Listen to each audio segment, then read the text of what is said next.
রোজা রেখে টুথপেস্ট দিয়ে ব্রাশ করা যাবে কিনা বলেন, যাবে কি যাবে না? যাবে, কে কে হাত তুলুন তো দেখি। হ্যাঁ, মাত্র একজন, দুইজন, তিনজন, চারজন, পাঁচজন, ছজন, দল ভারী হচ্ছে আস্তে আস্তে।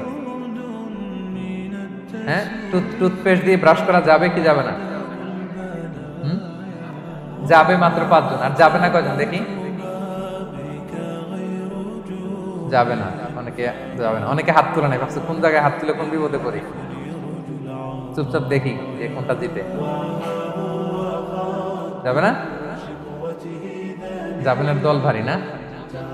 যাবে? এই সুন্দর বলছে, যাবে, কিন্তু না করাই ভালো।